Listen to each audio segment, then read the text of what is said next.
never thought I was going to start traveling, working with drivers and stuff to go to different areas and shoot. Like, I never thought that was ever even in the question. Like, I just thought I'd go to the track and call it a day. Welcome back to the Circle of Drift podcast, where we interview some of the most interesting personalities within the industry. My name is Dawson, and today we have on Lars. The nicer looking car does help sometimes, making the photo look a little bit better. I didn't say it. I didn't say it this time.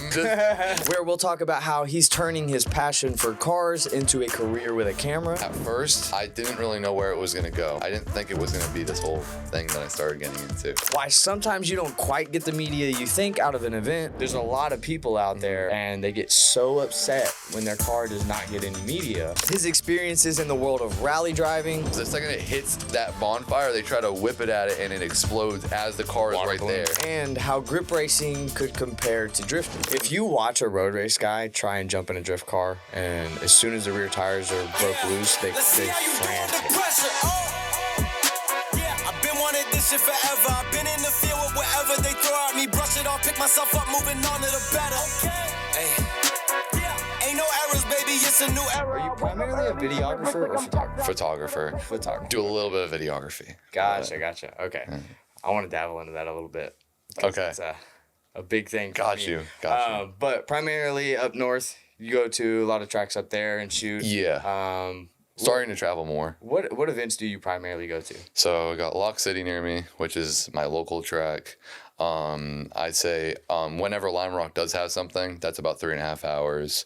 Englishtown is about 5 hours. So I say those are the main ones, but now I've been starting to go more to like Summit Point in West Virginia because I love that track. It's like U.S. Ebisu. Yeah. And starting to move out to more stuff from trying to get further away from the East Coast. Sweet. So yeah, good central location up there for all those. Those are good tracks, dude. They're all nice. So that's cool that you get to just go out whenever you want to. Yeah. And get some good Everything's shots. Around the area, exactly. Yeah.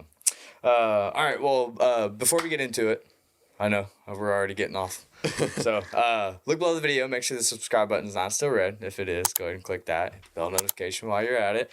And if you want, don't miss out on any of the Grassroots Hero merch. We got the nasty gloves right here for one. If you haven't tried driving gloves, highly suggest it. You said you don't even use them. Nope. So I would suggest you think about getting driving gloves. Okay. I don't know what it is, but it just naturally feels better. I'll have to think about it for sure. On the sim and in the car. But yeah, check those out. Steering wheels, shirts, all that stuff, stickers. I have some new sticker designs that I'm going to come out with soon. But I'll keep you updated on that. But that is actually all I got for the introduction. So nothing crazy. Appreciate you guys. But yeah, let's kick this off, right. I guess. Why photography? Let me just start there. Wow, that's all right. So I actually originally started trying videography before photography. So as of last year, I started all of this last year. I had never done photography or videography until last year. That's crazy. So I just picked it up, watched videos, learned it. Video was originally my first idea, and I wanted to do video at first. I got like a little DJI Mobile 6 and put my phone on it. I was going to start doing stuff like that, just as like a, see what I can do with it and everything at first. And I ended up like doing photos on the side, kind of here and there. And I started out with my phone, like doing everything on my phone before I got a camera, just to figure things out. And I never thought I was ever going to get a camera, but I did. And with the phone, I ended up taking more photos than video it started to be. And I ended up enjoying taking photos more than videos.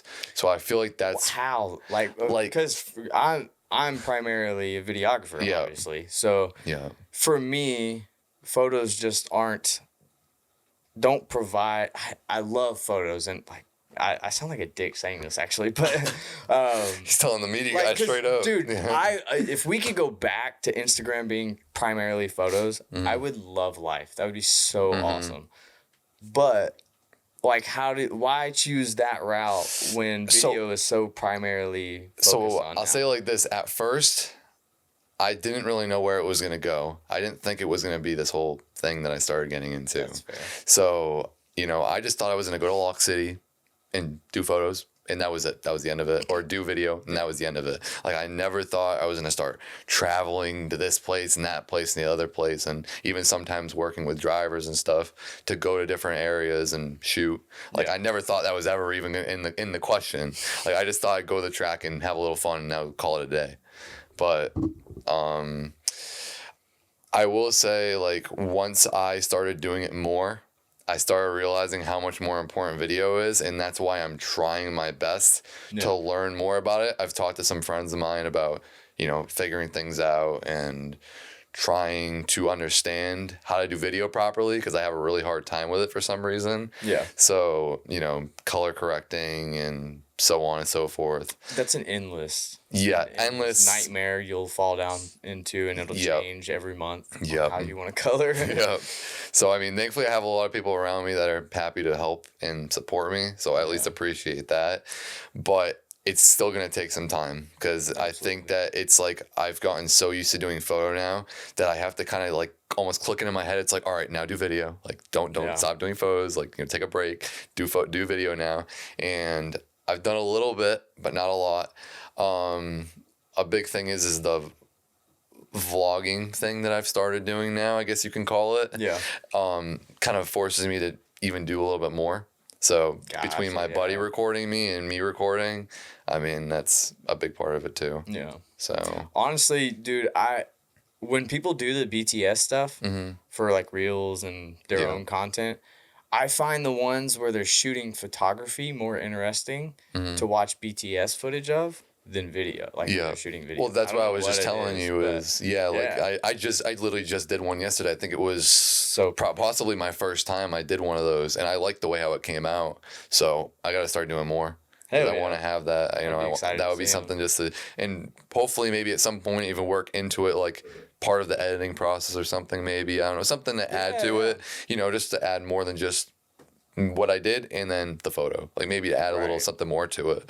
But it's the thing of the length of time. I don't want to make it too long. So True. We got to see. True. But well, let me flip it on you a little bit. Okay. So from a videographer's perspective, when you go into an event and you're shooting drift cars, for one, what cars do you like to shoot more of?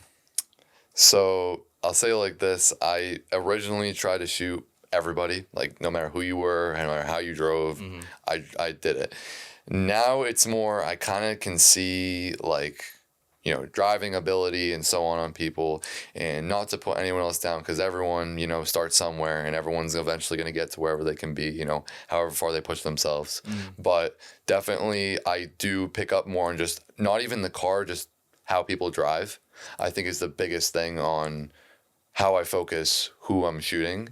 Yeah. Just because if I can catch someone, it doesn't even matter if their car looks, you know, like a drift missile or not. Like, it's the thing of if they know how to drive, I can catch them at a good angle, or I know they're going to hit a corner a certain way, or however it works. Yeah. I think that's the biggest part of it. It's not even really, I will say, the nicer looking car does help sometimes, you know, making the photo look a little bit better. I'm not going to, shut that down. I didn't say it. I didn't say it this time. I'm just, I'm not gonna, but I do respect. It's true. Like, you don't have to hide it. Like, but I do respect. True. I do respect having the drift missile though, because I mean, whatever you gotta do to get out there and have the fun. Like, I feel like with the look of a drift missile, you have to be driving on 10 fucking tenths to stand out. Yeah. Over the guy that's still a good driver, but like maybe he's not driving full 10 minutes, but his car looks damn good. So that's the thing that makes it tough. I know that sucks for people, but it's just the thing of it is more appealing for the photo or for the video when there is a nicer looking car. Yeah. Like, that's for overall, I feel like almost anybody can see that just from a media standpoint. It doesn't matter when you're just there and everyone's just driving whatever car they like, whatever they have, because I respect it. Like I said, for sure, like everyone has whatever they have to get out there and have fun. Right. But for the perspective of doing the like media, like photography and videography, it looks a lot better when it is a nicer, well put together car. I will definitely say that. Yeah. So it's okay. So then, from a media standpoint, whether it's video or photo, naturally, just like a driver, you want to go to bigger events. Yeah. So obviously, when you get to bigger events, you're dealing with nicer cars already. Yeah. So what happens when all of those photographers and videographers only are going to the bigger events? So like picking out cars and stuff. I feel like at that point I'm just capturing whatever I can. I feel like whenever I see a good angle, I'm setting up like that. Like I feel like that when every car is nice looking at that point. Yeah. Now it's just okay. Now you don't have to think about who you're shooting anymore. Whoever's coming, you're ready to shoot. Now it's just, is this a good angle or is that a good angle, or how are they going to throw their car to where I can catch it a certain way? Just I don't know. It's hard to explain. I guess it's kind of just a thought process where I kind of just see the vision and I just do it. It's easier. Yeah. Versus explaining it, but and almost every shot turns out good. Exactly, because now you don't have to worry about who you're shooting. You don't be so like, I wouldn't say I'm fully selective. I try to still capture everybody, but I do shoot some cars more than others. But I still will at least try to get a few photos of everybody at the event. So I try to at least get everybody included, if you get what I'm trying to say. No, I totally get it. Yeah. There's a lot of people out there that are heavily invested in the drift missile lifestyle, and they get so upset when their car does not get any media. And then they get mad at me when I tell them it's because of the way your car looks. Like, you have to drive hard as hell. That's why I said I don't want to shut anybody down for driving that, because if that's what you have and that's how you have fun, I have no problem with that. That's fine.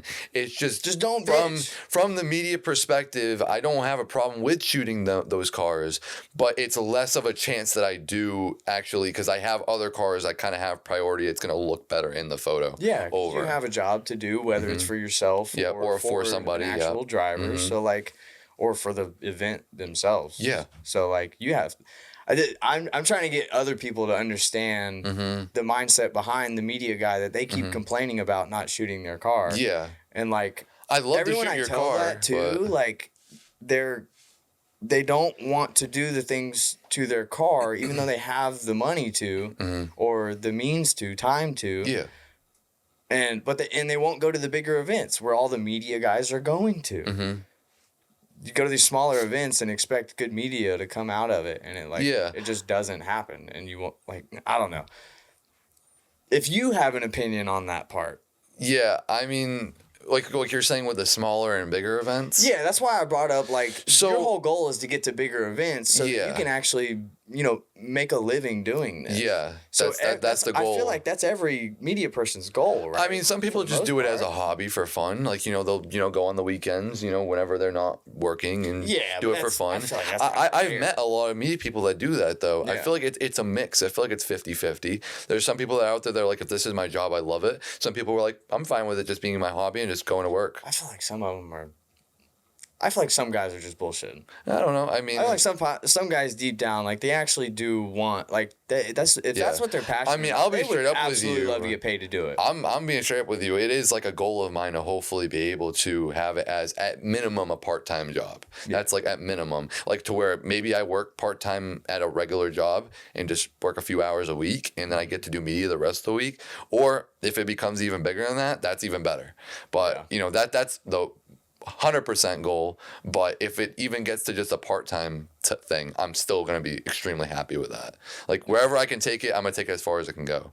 So that's good. But I feel like that should be every person's mindset if they get into it. Yeah. I don't know. I have a problem with just diving headfirst into shit and going full throttle until I just hate it. Yeah. And then I'll back off of it. But we'll jump off of that drama. not get ourselves canceled or anything. Yeah, it's a bit of a topic, yeah. Right. Okay, well, tell me this. As a photographer, when you're setting up for a shot, so let's say you're on a specific turn, like turn 1 of Englishtown. We can do that. What are you going through? What are you visualizing when you're trying to set up for a shot? Because for me, as a videographer, I'm looking at, like, not just this one area where the shot's going to be taken. I'm looking at the entire path, and I have to consider all the lighting throughout all of that. And like, so I feel like the biggest thing is a common shot, which I'm kind of quote unquote, you could say, known for a little bit. Yeah, is the panning shot. Like panning cars. I do a lot of low shutter speed stuff is a really high thing that I do a lot. And I feel like too, a lot of people point that out where they're like, thank you for shooting at a low shutter speed and like making it look like it's in motion. Versus, okay, I know what you're talking about, but I feel like a lot of people watching this will not know. So to explain a panning shot, pretty much think about a car on, a turn, and while it goes around the turn, you follow with the car and you catch it. And pretty much the whole thing is whatever your focus is on, it focuses that car. And everything else that isn't focus is moving with the camera. So if you're moving at the same speed as the car, you end up getting kind of a motion blur in the back that also looks like it's kind of the look of if you're following the car with your eyes, you kind of see how everything's moving. The way I resemble it is if you're driving down the interstate and you're looking out the window at all the trees. That the way the trees look. Yeah, that's what. That's a great way to explain it. So I agree with that. I never even thought about it like that. But yeah, so you see the motion and it looks like the car is actually moving versus taking like a high shutter speed shot. It's gonna look like the car is so much more still. It looks like the car is literally sitting on the track. Yeah, like not moving. Like, I mean, there is ways to kind of get that to work where if it's throwing up tire smoke, maybe it's not as big of a deal because then the car does look like it's doing something. But it depends. You got to kind of think about what the car is doing if it's going to look still like it's doing something even at a high shutter speed.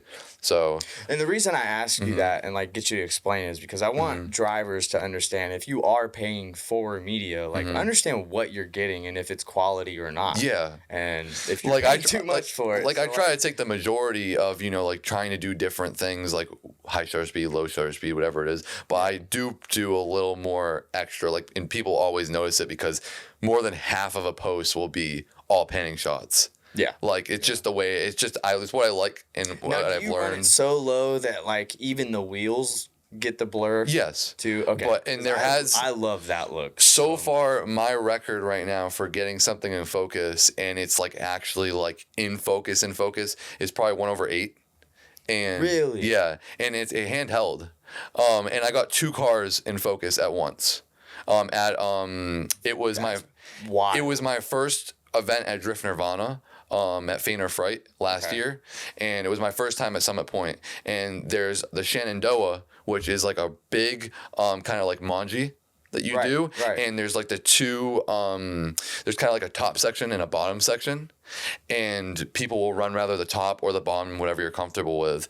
And there was a point where like when they were in the middle of that, I was shooting, and a friend of mine, Ellie, we were going back and forth, like lowering our shutter speeds and seeing like, what shots we could get and stuff. And all of a sudden I took that and I looked back because I kept checking as we were waiting for more cars to come, and I was like, wait, I just got that. That's crazy. That's always a good feeling. Yeah, it's nice. So far right now, I've gotten close at 1/6, but it wasn't, I wouldn't consider it there yet. But it's the thing of, it's funny too, because everyone thinks I'm on a tripod all the time, and I'm doing a handheld.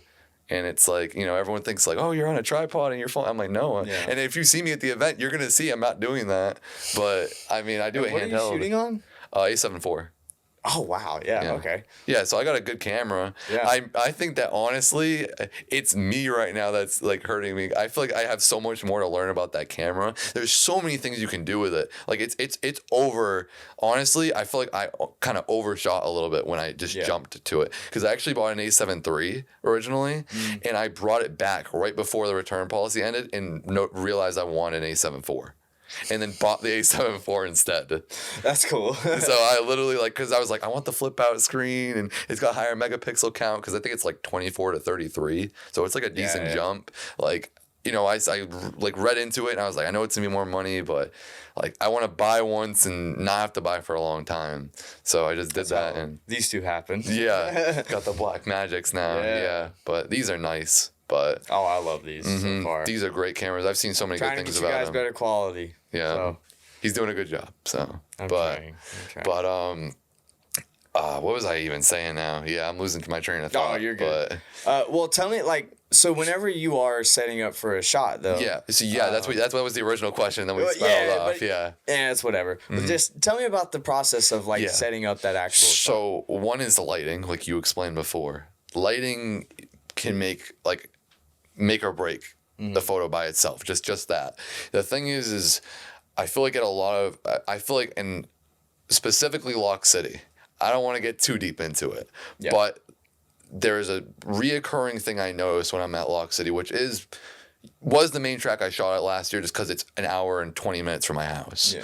But the lighting, for some reason, was always felt so hard to deal with, and everything always felt like it was overexposed. Like, no matter what settings I was running, it was so hard to shoot that track. And like, until like the light would dim down, I feel like that the light was like the sun would always just shoot in the wrong spot, like at the track, and it was always so hard. So rather, like, when it rained, I was like happy it rained, because I was like, it's actually dark, like it's not bright. All the lights like, even. Yeah, like I'm sitting there, I'm like, okay, I can like freeze the rain in the photo while people are drifting. You know, that's like where the high shutter speed I was talking about before comes in handy. When you have a lot of rain, for example, and you want to freeze the rain, like, you know, that's the whole point of the high shutter speed, is to freeze a moment. So, you know, like having the rain and then having the car, you know, doing something while it's just getting downpoured on, like, I just think that looks sick. Like, I did one of those photos a while back, and it was definitely one of my best photos I did. Yeah. But I love that. So lighting is one thing, which I still have a hard time with sometimes, but I'm getting used to it. Once again, I'm new.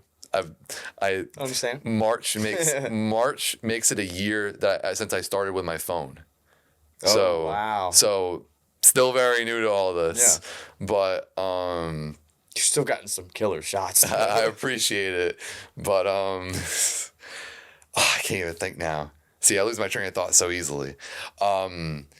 There's the setting up for the shots. The lighting, yep. There's the lighting, and then also I would say, you know, thinking in my head, okay, do I want to do a panning shot? Do I want to, you know, shoot it as high? Yeah. Like I was explaining before. That's another thing. What variables in the environment are you using to even dictate these, like, ideas? Variables in the environment. Like, what do you mean by that? So, like obviously we mentioned light, but like, the way the camber is on the road, so the way the car is going to be leaning, or I guess not for you, because you're focusing on one specific moment as a photo. I'm focusing on like the entirety of it. Yeah. So I do the entirety of stuff too for this end where he's going to be at. Yeah. Or like I'm trying to understand it from like a photographer. Yeah. Standpoint. So I mean, obviously I'll understand the layout, and so I know where they are and everything, and where expect where they're gonna be,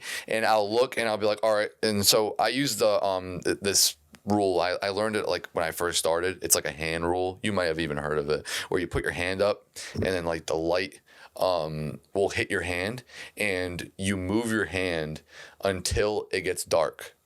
Yeah. And the second that it gets dark, I use that whole area where my hand is dark to shoot. So wherever the best angle I can get, wherever I'm standing while I have my hand there and it's dark, that's how I'll decide, okay, it's going to be somewhere in this area. Then the next thing is like, okay, what's in the background? You know, what's, who's going to be driving? Because, I'll obviously understand, these guys might push a little more angle, or they might, depending on who's coming, I'll kind of understand, I know this person drives this way because I've already seen a lot of these people so many times. I know the way or kind of how they drive. So I'll know like how I want to present the shot just because of knowing how I know they're going to hit the turn, for an example. So, I mean, I guess that's a part of it too. I'm trying to think of like other elements that would really go into it. I feel like I kind of pretty simple with it. A lot of it's going to be a lot of driver focus. So like, I get that. Look, season's coming up quick, and you do not want to be that one guy that shows up to the very first event without enough tires, because that sucks and you don't get enough seat time. So Zeknova is helping you guys out to prepare for the season with 20% off on their tires. You can check it out with the link in the description. Just use my code CIRCLEOFDRIFT and you will get the 20% off. So whether you just need some for the first event or you're stacking up for the entire season, don't miss out on that. Take advantage of it. You never want to pay full price if you don't have to.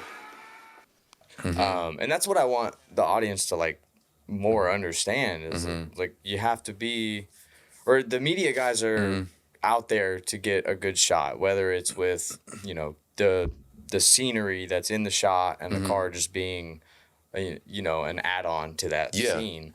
or the car is the focus, and like whatever the circumstance is, people don't get what goes into doing actual media, and especially at drift events, like even down to like how exhausting it is. So a lot of walking sometimes too is a part of it. Well, let's do this. Tell me about like a time where you set up in probably the most unusual spot or like way to get the shot, and it turned out phenomenal. So I'll say this. I'm trying to think of a time that happened. There was one shot one time. So this is actually at the same Summit Point event. There was a point where they were, I was standing in a certain way. I think I was like on like one knee, and I was kind of at like a certain angle, and I was trying to capture the car, like, cause the way how it was a downhill. So you couldn't even, like where we were sitting or where I was standing, you couldn't see anything past like up the hill. Okay. So I was trying to capture the car the second it comes in to the frame. Yeah. Like the second it was about to hit coming down that hill. So I was there, and I was like kind of almost not on the ground, but I was like pretty close to it. I was trying to be as low as possible. You know, they're kind of strict sometimes with the way you stand. So like, you know, you have to be like one knee, or, you know, however the story is with, because you've probably dealt with it before. Yeah, exactly doing media too. That's the good thing is you understand because you've done it before. So, but like, and there was a shot I got, and I literally captured the car like as it was like transitioning to come down like the hill, and I captured it as it got into the frame. Like I think that was a really cool one that I did one time. Like I'll just kind of look in an area and I'll just see something, and I'll be like, okay, the car does this. Cavity of pole. You'd like that section of Polecat, because dude, that's a bomb. I really want to go there. That would be great. That shot looks so freaking good. Mine, the one that I'm like, it's not even that impressive, honestly, but I didn't even have to really do anything for the shot. I just thought of it, you know, grip royal, the steering wheels, the logo's always on the spoke, or the right spoke. So I wanted to somehow get a shot of someone drifting, but it was the little bendy arms for the GoPros. It has the clamp on it. Yeah. I clamped it on the center spoke, so right here on the bottom.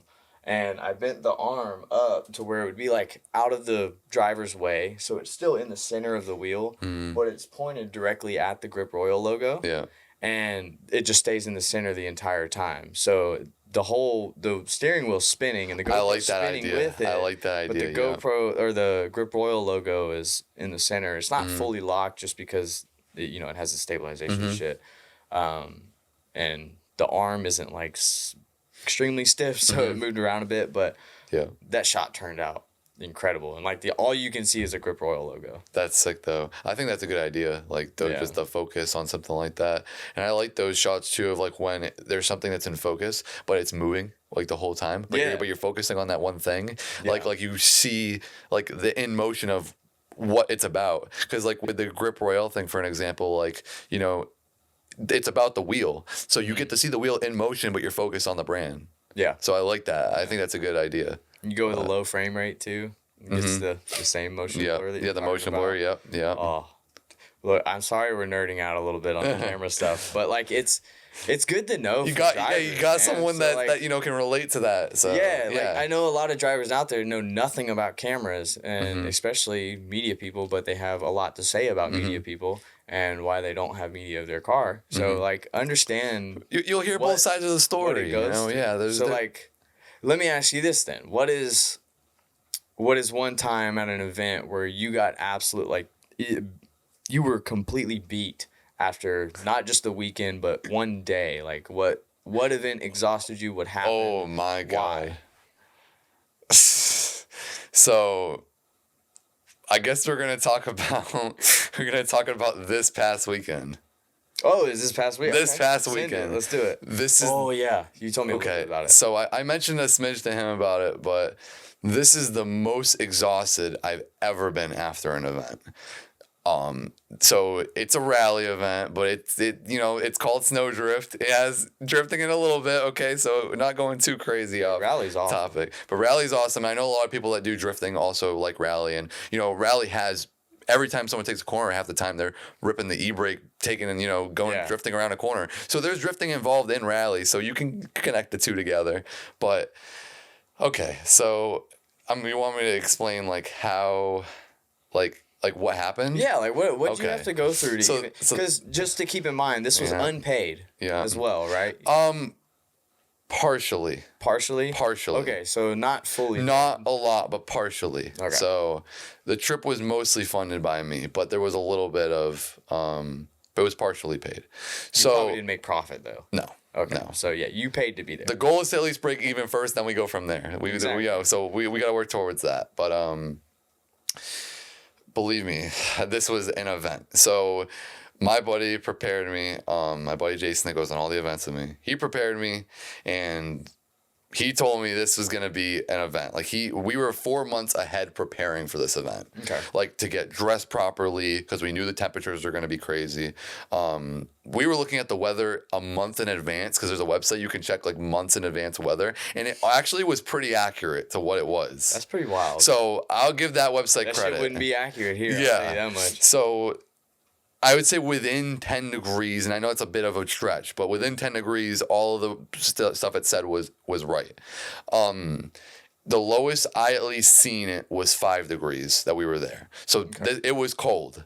I didn't really feel that cold because I did come prepared after all the Fahrenheit, prep. Canadians? Mm-hmm. Fahrenheit. So 5 Fahrenheit, not Celsius. I guess anyone else too. Yeah, but 5 Fahrenheit. Yeah, because everywhere else pretty much is Celsius, right? Yeah. Yeah, so 5 Fahrenheit.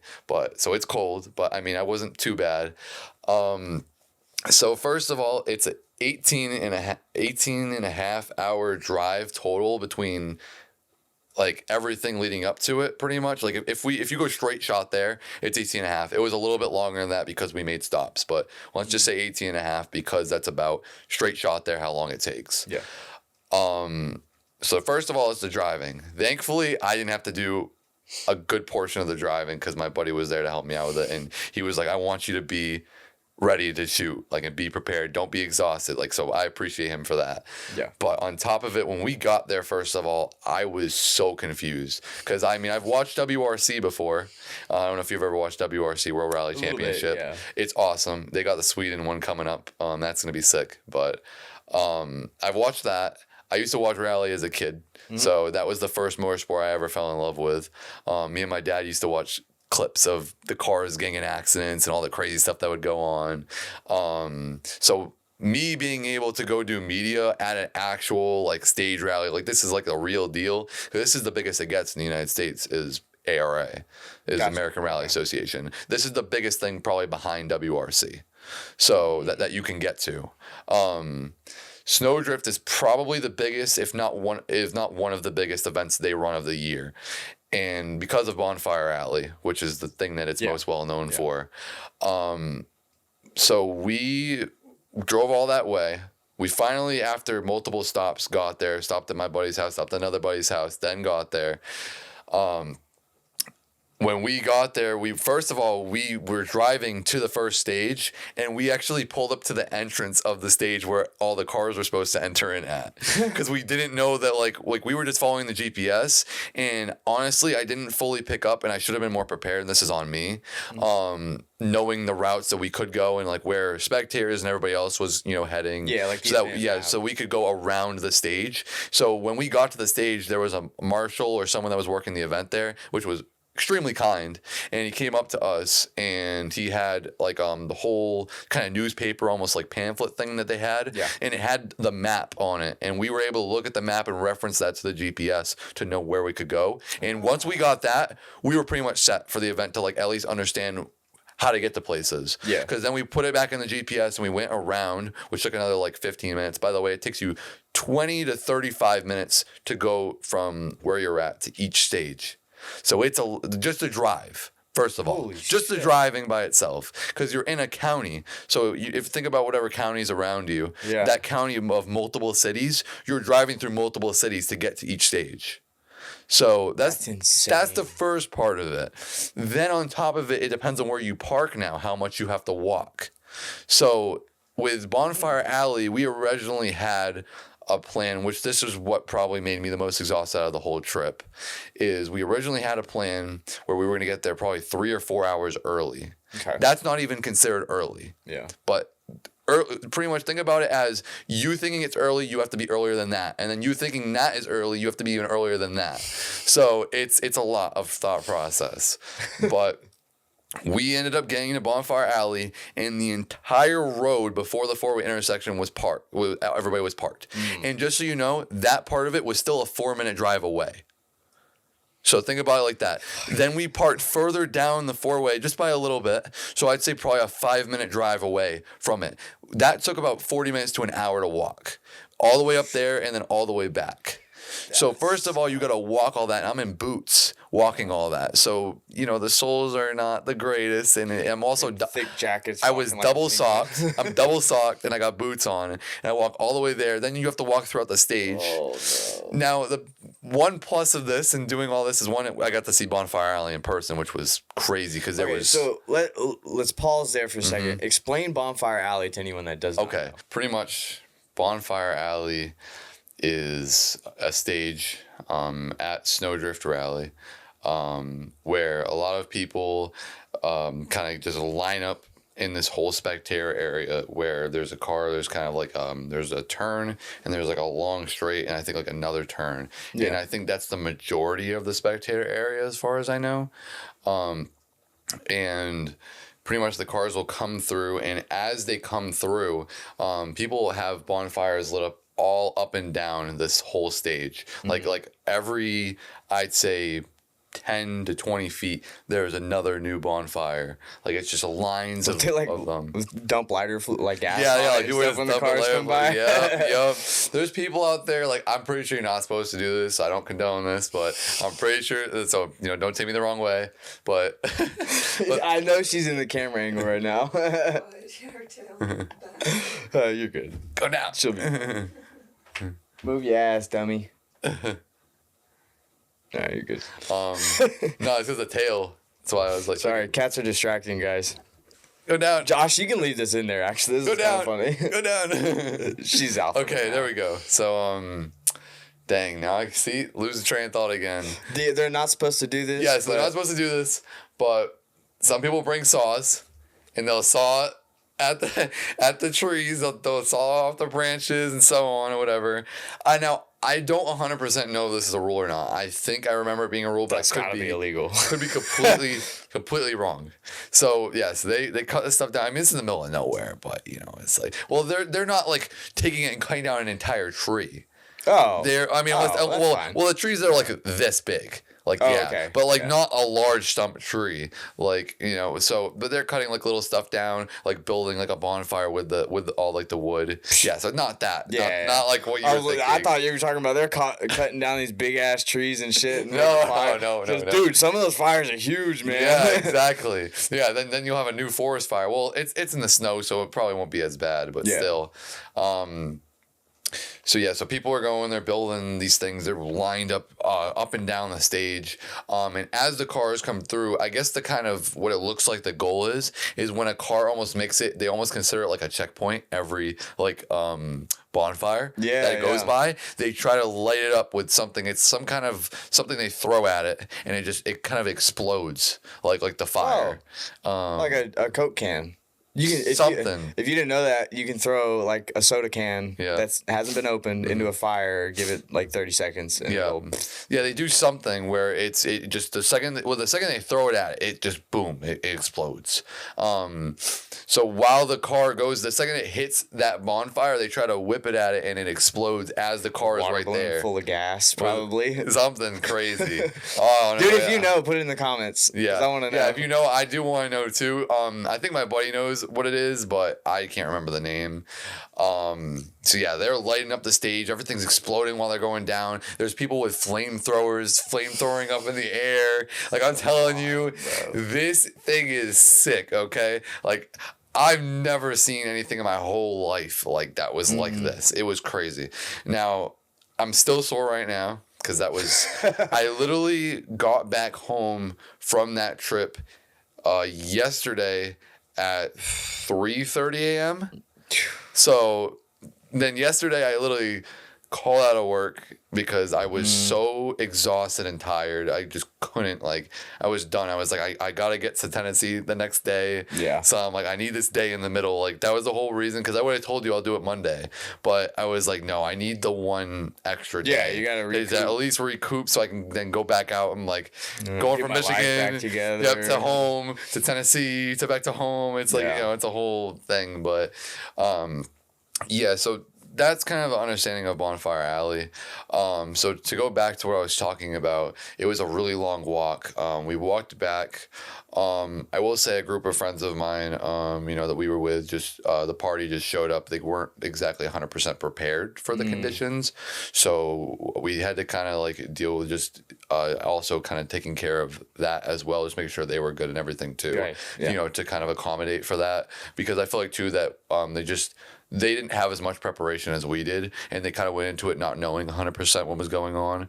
So I kind of felt bad a little bit that they kind of just jumped into it, and a lot, like some of them came pretty good, but some of them weren't as prepared. Right. So thankfully, that it ended up working out in the end, thankfully.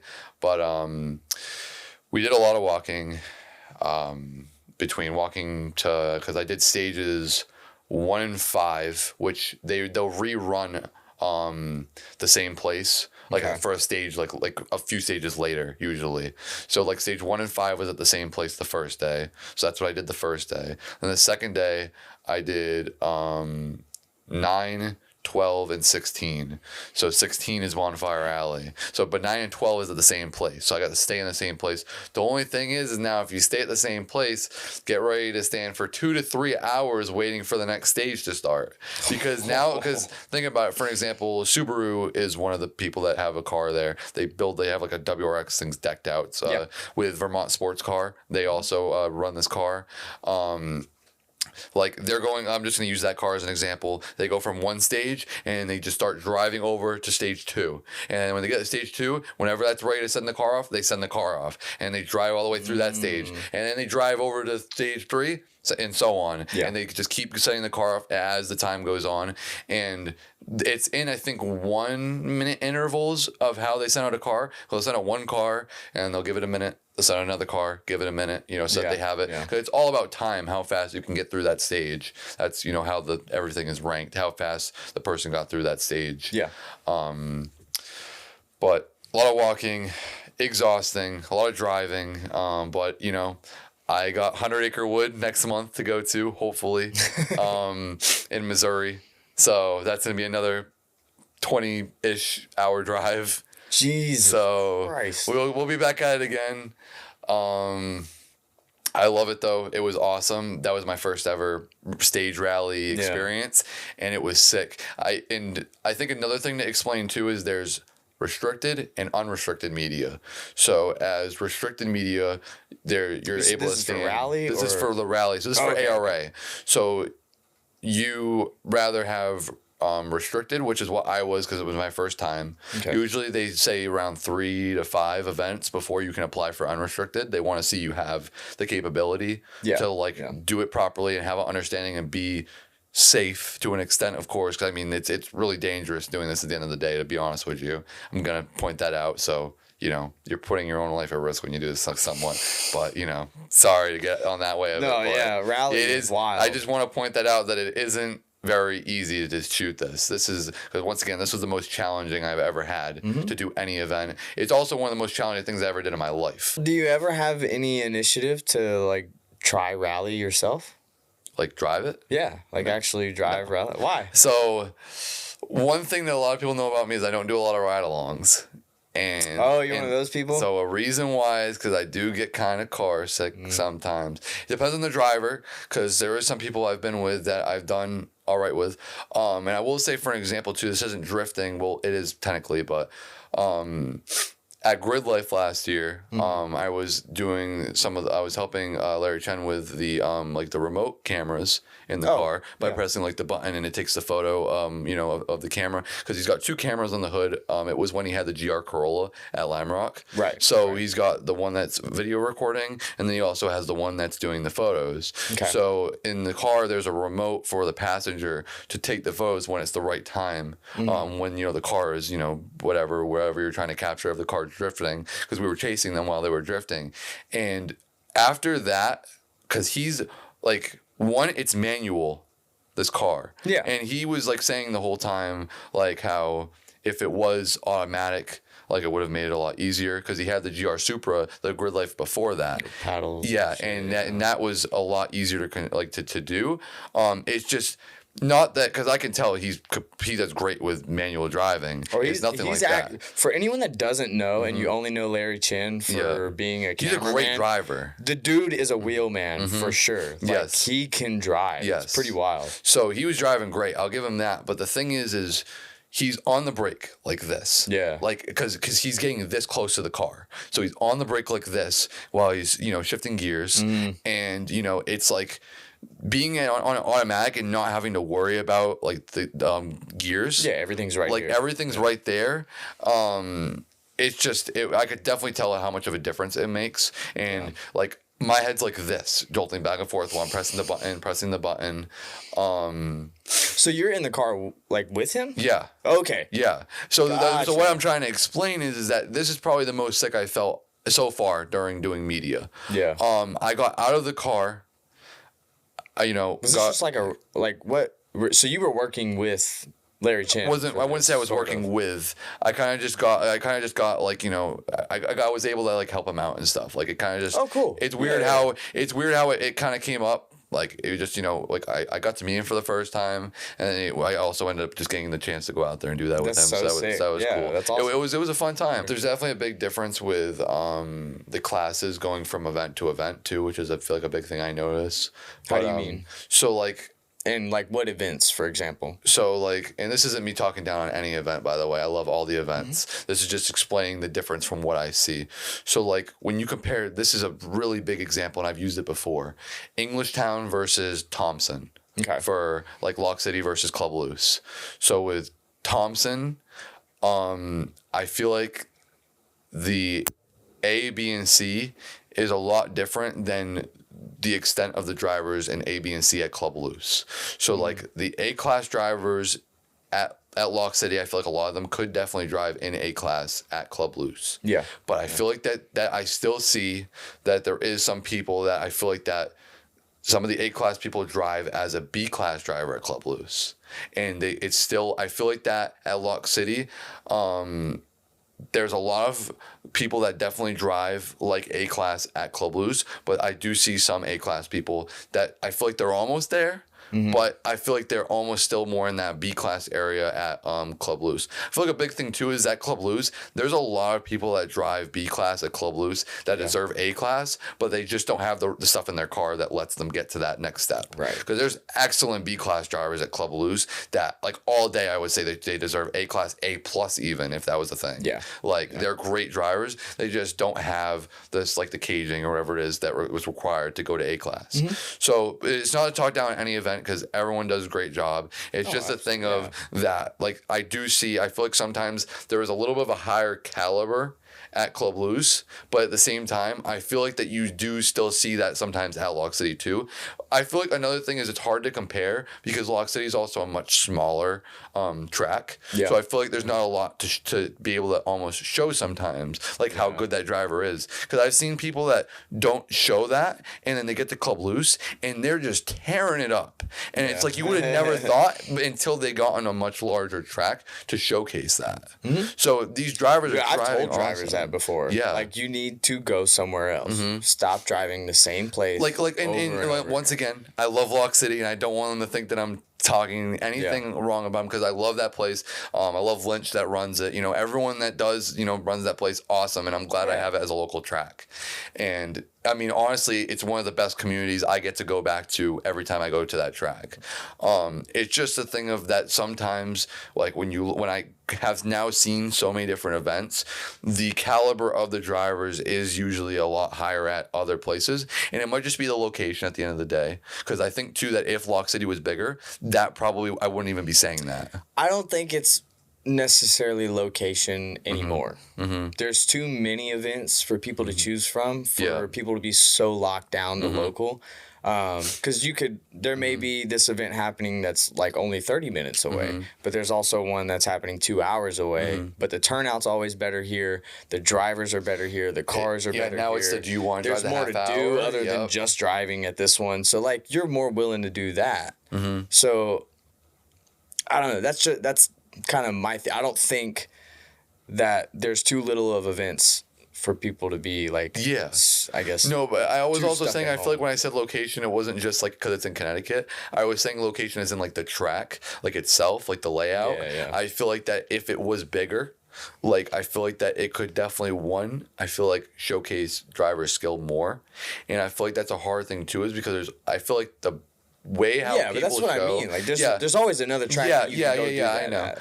I feel like at Thompson, I think the thing that probably shows people's skill the most there out of all the layouts is definitely the back section. I don't know if you've ever been to Lock City before. No, I haven't been there. I try to go maybe at least once next year. I know it's a hike, but if you can, try to at least go once. It's like I feel like everyone there is a really like it's almost like you feel like you're at home when you go. Like like everyone's just welcoming and nice for the most part. It's everyone there is really nice. Yeah. And it's somewhere just to it's not even about the driving level. It's about being with such a good community of people like at Lock City. I feel like that's what makes so important, and I'm glad I get to bring them up because and show them showcase them a little bit to show who they are.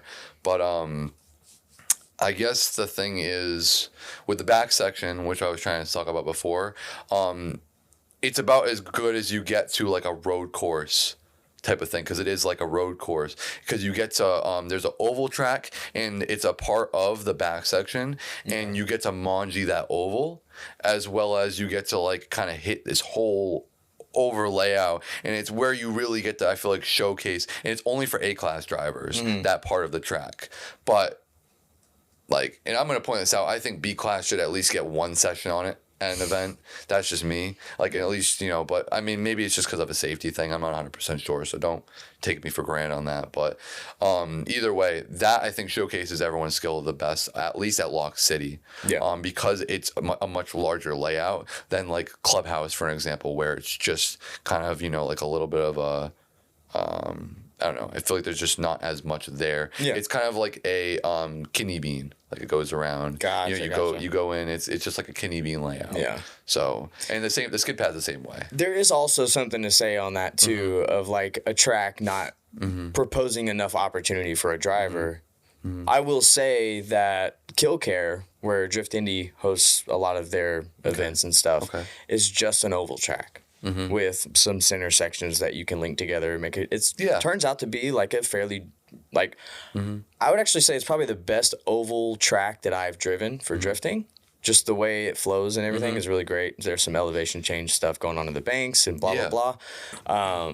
But it's not that crazy of a track. And you see some heavy hitter drivers being bred out of Drift Indy, and let alone Drift Appalachia, because those guys are being vetted into Drift Appalachia. It's Drift Appalachia. I guess my only thing I think that event's awesome. Okay, so you say Appalachia? Oh, Appalachia or Appalachia? Okay, I don't know. Put it in the comments. Which one is it? I say Appalachian. I have no idea. I mean, there's multiple people that say it the way you do, and there's multiple people that say it the way I do. Yeah. I feel like that it goes either way. South and a north thing. Yeah. So whatever you guys think, I would like to see too. I'll check and see, because I want to see how people pronounce it, more than others. But that event is sick. First of all, I gotta say that, like, it's crazy. Love it. It's cool that we have something like that in the United States. Like that's like togue drifting. Like, that's like, I don't know, just seeing the videos in general, and then even like some of my buddies that do media there, like. This stuff is awesome. Yeah. I will say, hopefully one day I get to go there. It's a beautiful place, and hopefully I get the opportunity to do that one day. That's definitely, I feel like, on my list. Thank you guys again for letting me come out. Yeah. That was awesome. Yeah. Yeah, shout out to that. But definitely. Like, that was funny. I'm sorry.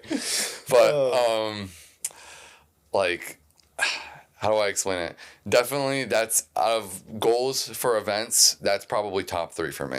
Yeah, like that of an event I want to get out to. So I hope I have the balls to drive one of those one day. You'll even get if out they there. do it. Obviously, they're not asking me It's not happening right now. No, my skill level is not there whatsoever. Try next year. I don't know. That's what I'm saying. I don't know if I want to. Dude, I went down with Danger Dan and Vance, and I'm not joking. That is the one time I've been in a car and actually been a little bit scared in the passenger seat. Yeah. I like you said, you get sick and stuff, and like I that's not me. I don't get. I love being in the passenger seat, but dude, I was scared for my life going down that mountain. Yeah. I mean, yeah, like I feel like that. How do I explain it? Something I did listen to at one point. I don't remember what it was. It might have been one of your podcasts, or it might have been something else. But the whole thing of going at your own pace, like on that mountain, like not pushing yourself. Yeah. Like don't like that's not a place to play games. Yeah, like you at the end of the day, that mountain. like yeah, have fun with it. Of course, that's part of the whole point of why we drift at the end of the day. But like take like your time, like be careful in the back of your head too. You are doing something that is kind of crazy, like not crazy, but like it's something that you are putting your life at risk in a way. So just be careful. Like, if you got to take your time to get used to it first, like do that. Don't just rush into it. I feel like is my suggestion. Like just know to like pace yourself going into something like that, or even any other event that would be at a similar thing. I think they're doing, isn't it called Togue US 2 now? Yeah. So I heard about that. Isn't it like an autocross type implementation to the Togue? So they're already kind of, I guess they probably got the idea from what they're doing already. So they have a lead car and a chase car. So that the understanding is when you see the first car coming down, people are on the mountain. Nobody step foot on that road, or nobody can get on the road. Mountain shut down. And then once the last car comes, there's no more cars after that. So there's usually, a Subaru, an STI or whatever, and then. Well, we'll just use stage 5 for example. I think it was an STI up front, and then they had an R33 at the end, and so it helped things be a lot more efficient that way. I agree. But they had a lot of fun chasing the drift cars. Yeah, the dude in the back. So like, it's already a sought after thing, and not very seen for a lot of those road race guys to want to do this shit on the mountain. So, fucking perfect. Let's do it. So I think that's was there a question behind that? No, I was just saying I think that I seen that they were doing that, like the Togue US thing. That would also be cool too. Like I think like I like that as well, like the whole thing how they're trying to bring both, like they're doing drifting and they're also doing like almost like a grip racing type of thing to it. Yeah, so I think that's cool that they're bringing that as well, to bring even more of like another crowd almost to the whole thing that they're running, because there's the drifting scene, there's also like the grip racing scene, and I know some people like I've talked to before that all their friends drift, but they're like, nah, I'd rather grip race, like, and it's like that's there's those people out there too, so now you get another audience of people. Do you think a lot of those guys just can't get over that natural fear of breaking a car loose?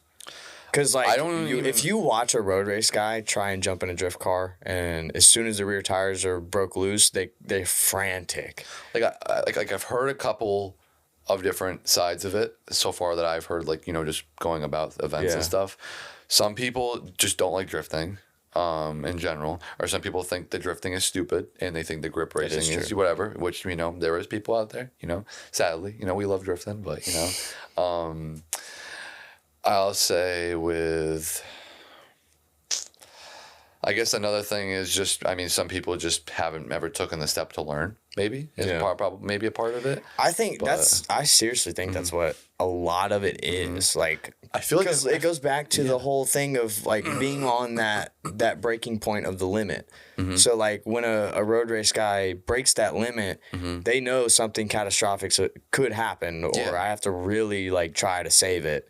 So they naturally, I feel like it's hard to break that second nature for them is the real issue. Yeah, and I feel like that there is probably some people out there that are like willing to do it, but maybe they just haven't gone themselves to do it yet. It's just, if you're one of them, comment. Yeah, do it. And tell me your opinion, too. Yeah, I would say just do it, though. Like, I feel like, and also, like I was explaining before with the risk and stuff, just with, you know, doing different types of racing, it's just like, I feel like, you know, drifting is a little bit more, once again, safer. And it's something that, you know, I feel like, too, that I feel like that some people on the side of grip racing look at drifting, and they actually think that is riskier. I think, in my opinion, and honestly, you can kind of see it. Grip racing, I think, is riskier than drifting, because, you know, drifting, you're going at a lot slower of a speed. I feel like that. Yeah, you're kind of like sending your car to the sideways and, you know, so on. But, like, you know, I feel like you still have more control. And if something does happen or you do hit something, it's a lot less catastrophic because you're going a lot slower. Yep. So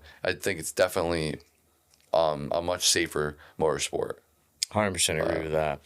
So. Well, do you ever plan on trying drifting? I've been asked that question a lot of times. I've thought about it. So funny enough, before I bought a camera, I was looking at drift cars. So this was a thought before. Since I got the camera now, I've little to not thought about it unless someone brought it up to me. At the moment, I'm still not really thinking I'm going to do it. Maybe, like, I don't know. Maybe as like a fun thing once in a while, I'll think about maybe getting a car if I can. But it's the thing of affording it too. Because a big thing right now with, you know, the whole media thing is being able to at least break even. If I can make profit, but at least break even when I go to an event. Yeah. Like, if I can at least break even, that's half the battle right there. You know what I mean? Being able to at least have it to where I went out there and it didn't cost me anything to go out there. You know what I mean? Like, that just by itself. You just genuinely love, like, the art form of it. I just love doing it, and at the end of the day, it's why I said it. If it even just becomes that, I'd even be happy with doing that. I hope it becomes more than that. I'm not going to say to cut myself short. Yeah. But I love doing it at the end of the day, and it's so much fun just being able to go out. Like, I feel like, too, being involved in the community and having so many friends that, like, when I go to an event, like, I can just talk to everybody. I just walk around talking to so many different people, all my friends and stuff at there. Also, just being able to be a part of the community and put my, you know, stuff into it. Like, you know, like, I play my own part in being there. Yeah. Like, I love doing that. And at the end of the day, if that's what ends up being, I mean, I guess that's what ends up being. Yeah. But I will still keep trying to push it further than that. So. Good. So. Is that kind of why you decided to get a sim?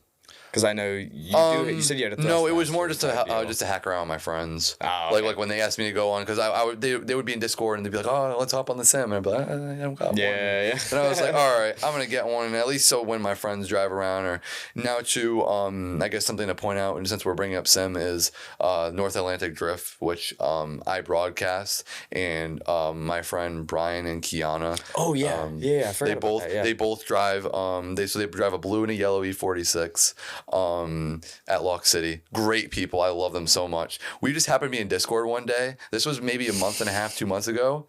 We're just in Discord, and it was just the three of us. And all of a sudden, they're like, yeah, like, we like to do a comp. Like, it would be cool. I'd be like, if you do it, I'll broadcast it. I just threw it out there. Yeah. And they were like, honestly, that would be sick. And I think, like, literally a week later, we threw this whole thing together, and we all of a sudden got so many people just interested in it. Like, we filled a driver's list, like, I think it was in, like, 4 days.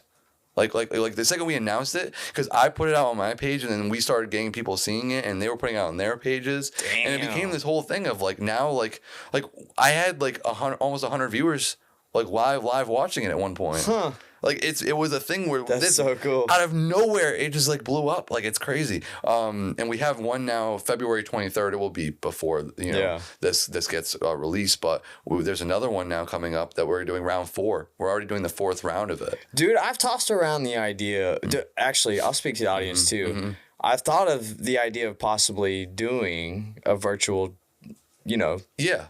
Competition for drifting. I think that'd be cool. I know there's a bunch of people doing it, but, you know, pick a different set of tracks that everyone else isn't doing, or do something a little bit unique with it. I think that'd be kind of cool. So let me know if you guys want to see something like that. Yeah, I mean, for sure. And, like, I mean, even if you want to, like, ever be a part of like running that, like I can always talk to the guys and like, you know, we can get something to Do work a together. collab event, Do like a collab test it event out or or something and something. test it out. You know, like if you have an idea and we already kind of have something somewhat going, you can kind of work with us and work on it. You know, That'd be kinda you cool. always let me know and I'll bring it up to them. I'll need more info because I'm Yeah. I'm dabbling in the sim world. Yeah, So I'm trying. We'll figure it you out, know but what I it's mean? definitely an idea at least, something Yeah. to think about.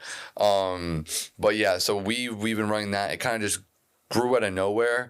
I think now we're sticking to 32 drivers an event just because of time. Because I think they run for about 5.5 hours is what the No average is. shit. Yeah, because we do qualifying and then you know, to just place you in the bracket, and then you know, it's the round, you know, top 32, top 16, top 8, top 4, top, you know, whatever. And with Limiter sponsoring it. Shout out to them. Yeah. Actually, speaking of that, Yeah. they just sent me some gloves and shit. So you know, if So- you want to see some mechanic gloves Yep. from So- the podcast, Coming from both sides of it now That's too, so- which that's is so ironic. perfect. Yeah, Limiter, they actually gave out prizes to the top 3 people. Was it the second round already? I think it was, the second round. We already had them. shit. They gave prizes out. A buddy of ours, Brian Marshalatis, I don't know if you've ever seen his stuff before. He does media at Lock City and other events too. He is close knit with Limiter, and he also helps with a lot of the graphics and a lot of behind the scenes stuff for this event. So Nice. shout out to him too. And he does great media at Lock City. I think he actually got photographer of the year at the banquet. So shout out to him. shout out to you. Yeah, Hell he did good stuff. So he I know it has some kind of involvement with him, but he ended up getting us the connection to have the sponsor, and Cool. even just to give out a little something, just, you know, as a, you know, something to go towards, you know, like something to work towards while you're driving. yeah, I mean the You know barrier what I to mean? entry for a virtual competition. Like I know is first was very gloves, slim. and I think one was maybe a hat from them, and Yeah. one was something else. But like either way, like just having that was nice. Just to have a little something, you know, to work towards, like while you're driving, to, you know, give yourself a little more, I don't know, I guess push. Yeah. To, you know, to drive better and to really put like your effort into it. But at the end of the day, the outlook still for now, and I speak for Brian for this because I want everyone to see this and make it clear, is it's for, like, it's mainly a grassroots thing. It's, I mean, we're happy to bring whoever wants to join on, like if they want to, you know, sign up or whatever. But at the end of the day, the whole reason why he started it is because it's for people to, you know, get together and, you know, like just make new friends and, you know, just drive together. He made a whole Discord. The Discord's got like hundreds of members now or something, or something like grew so fast, a part of alongside doing this. And people just sit in Discord, make new friends. Oh, you drive at Lock City too? Oh, you drive at Club Loose too? Yeah. Cool. Like, I'll see you at the track next time. You know what I mean? Like it's just while we were in the off season, it gives us something to do and, you know, have a good time. Yeah. Which now we're kind of getting out of the off season, but it's just nice to get everybody together and make new friends and, you know, have someone that, you know, when you go to the track, you got that new person to talk to. You know, it's nice. It's a part of just going away and having that good time in the community. Yeah. So that was one thing that I mentioned to you myself that I found benefit out of the sim is just like if you do go online, I don't have a mic and stuff set up on it, so like I'm not talking to people or anything, but like you do get the opportunity to feel out people and how they drive before going and in a driving way, at an actual event with them. as long as, you know, I mean, I will say that's sometimes it's not completely accurate, you know, just because depending on how used the person is to the sim and so on. Because there's some people that probably drive awesome, but the second they hit the sim, driving the sim is, I've noticed, is That was me. yeah, it's definitely a big difference. Which you just tried it on mine and you got 10 Yeah. times better. And I mean, I was loving it. Yeah, I was on his sim for a little bit. I mean, I'm so with it. I'm still learning. So, but I mean, I think I improved today. You know, he helped me out a lot, teaching me some things. So took him out to whole BCTF. yeah, Nofa's the drift BC spot. facility. Yep, that was I like that layout a lot. I'm glad that you showed me that because I'll definitely download that when I get home. You should, man. So, yeah. If anybody else hasn't, I'll leave that in the description, but it's on SimHQ. Yeah, it's on SimHQ, so, you know, just click the link, Yeah. you know, you'll have that. But, Literally almost every track that anyone drives on the sim is on SimHQ. yeah, they're all pretty much on SimHQ, I think, as far as I've seen. Everything I've wanted to look up for the most part, is on there. I don't know if Lock City's on there though, but yeah, I don't know. But most of them is on there. Well, let's share the experience that you've got so far. What would you say is your best advice to anyone that is looking to go down the photo or video road in motorsports, more primarily drifting? So one, watch a lot of videos. If you don't have any prior like education in it, because I know that some people do education for like photography or film or whatever it is. Yeah. And I mean, you can go that route if that's the way you like to learn, or I feel like that a lot of people can also self-teach themselves, which is what I've been doing so far. Everything I've done is self-taught.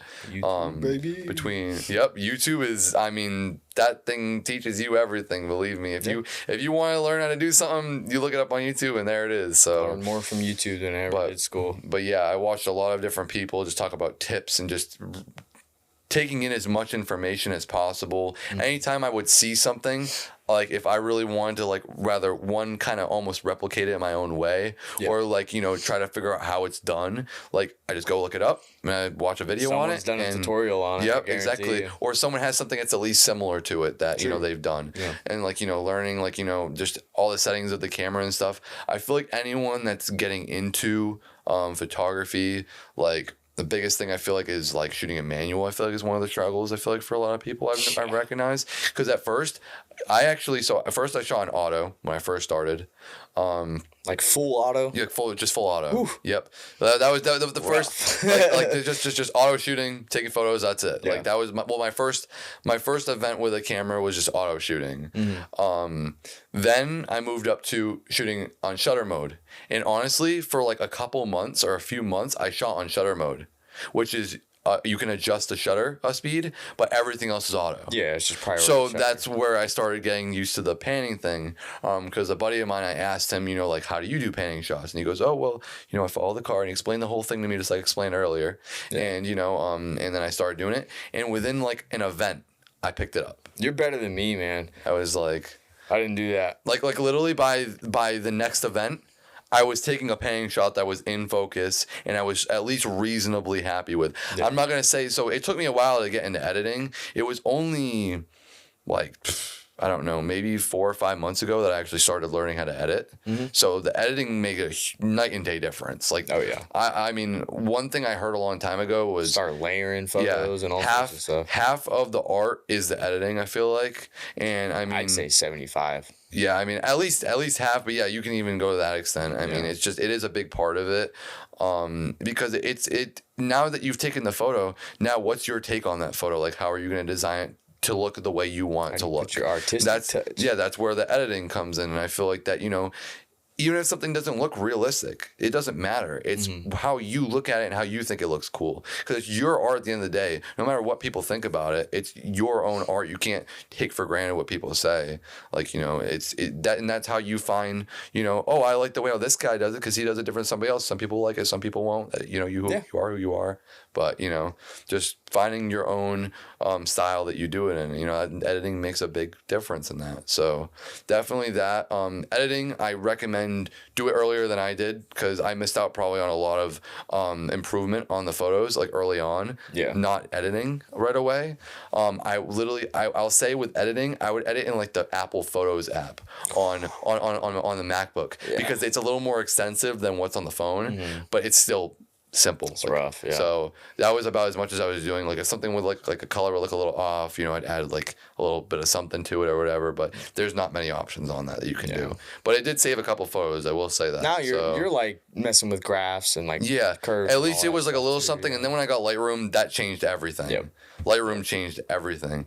And some people shoot in some people edit in Photoshop too, and that's their primary. I think it's like Camera Raw or something like that is the software that it's under in Photoshop. My brain would fry if I tried to edit in Photoshop. So that sounds insane. I hope to in the future. That's where I want to move to next. Really? Yeah. Okay. Because I'm trying to make the jump. Well, on the video side of things, I'm trying to make the jump to DaVinci from Premiere. I'm currently on DaVinci for video. Hurts. That's what I'm currently learning on. Good, right now is DaVinci. Good. I was told by multiple people that color correction is top tier in DaVinci. Oh. Yeah. I feel like Premiere has a more user friendly interface. Oh yeah. But DaVinci, once you get the hang of it, has a lot more to play with, I feel like. Yeah. So definitely DaVinci is something I would say if you can start off right at the bat. I'm still on the free version. Once I get the hang of it more, I'll probably end up buying it out. Another thing too is Adobe being, a yearly thing, and DaVinci, but you be just being able to buy it out. And a year and a half of paying for Premiere is you buying out DaVinci. Yeah. So think about it like that, and then you never have to like really pay for it again. You own it. That's your software. So I feel like that's another thing too. And Final Cut Pro is the same way. Yeah. So if you do like Final Cut Pro and that's what you're into too, Got to be on Mac. If you don't know, you got to be on Mac. Yeah. It's only on Mac, but that's $200. But that's one time, $200.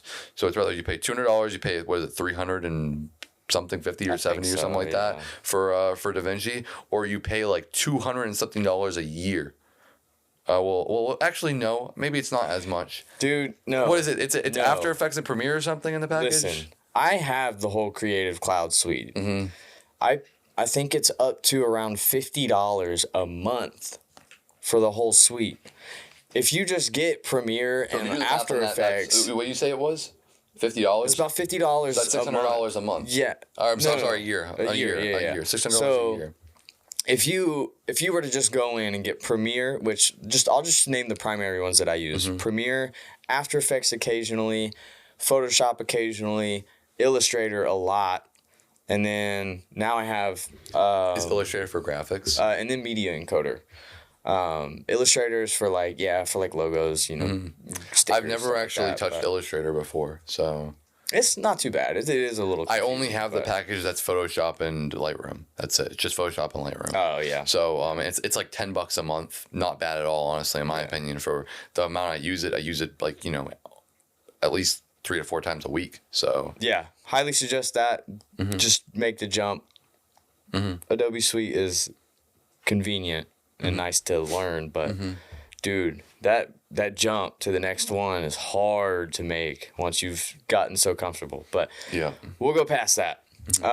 So with that being said, this question is a little deeper, but if you had the opportunity to speak to the entire world, what would your one message be? One message. Wow. Okay. Put me on the spot for this one. I would say just like be welcoming, no matter who you are. Be welcoming to everybody, because I've dealt with my fair share of things. Just be polite. Everyone's at these events to have a good time. It's for a lot of people. It's like this is their time off from work to just go and have a blast with their friends and take a few days to themselves, whatever it is, and just like be polite. Like, be welcoming to people, no matter who you are. Like, a lot of people just, want to say hi or, whatever it is. Like, that's I feel like a big thing that I realize. And honestly, most of the community is that way. But, just keep in mind, that everyone's there to have a good time. Be polite to everybody. Be kind to everybody. But, the regular stuff. But, and just, I'm trying my best, as you can tell, to work hard and try to get to where I want to be. Just everyone, I suggest everyone to continue to do that, whatever you want to do, just Good. Keep, working towards that. I guess the only other thing would just be, I don't know, like my goals just for this whole thing and just in general is, one, like we spoke about, trying to make this an actual job, and 2, like getting out to, the events dream events I'd love to, WRC, FD, I think is a good to go this year, so that's a good thing. And Drift Appalachia is also a big one, and there's a couple other ones out there too, like races and so on that I'd love to be a part of. But just getting that stuff out the way, and just being a part of that, even if it's just for fun. At the end of the day, like I'd love to just do it. Awesome. But besides that, just keep working hard. That's all I gotta say. That's the big thing. Keep working hard. Whatever you want to do. I love it. Well, do you want to shout out anyone or shout yourself out, your socials, anything like that? Definitely shout out to, my parents, for everything they do for me and all that. It's definitely, it definitely helps a lot. Shout out to my buddy Jason, for sure. That comes on a good vast majority of the trips with me. I would have never survived Snowdrift the other day, and then actually the past 5 days if it wasn't for you. Yeah. So shout out to Dante for getting me into, the sport and well, just in general, like introducing me to all this and getting to meet all these new people, and doing what I love. I would say those are definitely really, really big ones for sure, because those are just people that, you know, have made this possible. Shout out to John, my buddy from New York. He's my he's my editor for my videos now. So definitely, because you know, I got my my YouTube just recently started up in like December, I think it was November, December. So, and you know, now I'm actually gonna put out a vlog that isn't just GoPro footage on my head. So this is like a real, actual, you know, we caught a camera and vlogged it, like the event. Cool. So definitely, I'm looking forward to that. With Jason being like partially a cameraman, and you know, John's the editor. I almost feel like I have like a small little team now. It's nice. There you go. Just a bunch of friends working together. So it's great. But yeah, just shout out to those people. Those are definitely people that have made. Don't forget yourself. Shout yourself out too. Myself. Where's your socials? I do a lot of stuff for sure. I drive a lot and travel a lot, and I've been called Mr. Worldwide a few times. So definitely. That's something, but yeah, it's at Lars the Cameraman everywhere. I try to keep it consistent. Cool. So that's perfect. You know, Lars the Cameraman. You know, that's if you want to go check it out and see my media and see the crazy stuff that I'm up to, traveling to this event and the other event and the third. You know, there's gonna be times probably this year where I'm gonna go to, let's say, this is something that I'm still figuring out. There's a chance I might have to go to FD and then go to Pikes Peak directly after. So what I'm going to end up having to do is drive to FD, leave the car with my buddy, get on a plane in where the state is, and fly to Pikes Peak and then fly home after. Jesus. This is just an example of the things that I have been trying to schedule, because Pikes Peak is another dream event. That's something I eventually want to I want to apply for, and I'm going to try for this year. So we'll see how that goes, because applications I think open up next month. So nice. Definitely that's something I'm going to apply for, because that's such a cool event. If you've ever seen the Pikes Peak Hill Climb, it's sick. It's a cool event. So they also have one in New Hampshire. I think it's called Mount Washington Hill Climb. I think it's like the next biggest one behind the hill climb. I think I've heard of that. Yeah. Subaru has a big they're very involved in everything. So nice. I think Travis Pastrana has like driven it and stuff like that. Travis Pastrana actually drives ARA, by the way, if you didn't know. So yeah, so I'm assuming you know who that is. Yeah, he did like X Games and everything. Yeah. So yeah, he also drives ARA too. So that's cool. Because he's Subaru's driver. That's sick. Yeah. Well, I knew you drove for Subaru. I just didn't know what. Yeah, he does a lot of stuff for them. So, but hell yeah, dude. Well, cool. Well, for one, I really appreciate it. Yeah. Flew down and came in for a day to do this. So greatly appreciate it. Appreciate all you guys if you have stuck around this long. I want to say thank you to Dawson too for having me. Let me come and talk for a bit. So I appreciate it, man. And yeah, hope this one was a little off the cusp, a little different. Yeah. So I hope you guys learned something, or at least if you already knew everything we talked about, I hope you were entertained a little bit behind the scenes, you know. Yeah. Give you some insights on some of the media guys out there that are taking pictures, videos of your car, all that stuff. Hope you learned something. So, of course, we'll see you each and every Sunday for a brand new episode. So stick around. Thanks. Peace. Staying way up to the ceiling. Trust no bitch, can't catch no feelings. I've been taking long flights from the Bay to Ibiza. Hit home runs, I'm a ball like Jeter. I just want 4-4-4, then I leave. I'm a young pop star, call the boy Justin Bieber. Got a little money if you want, I can teach you. Whole life a movie, you can watch it in theater. Staying way up to the ceiling. Trust no bitch, can't catch no feelings.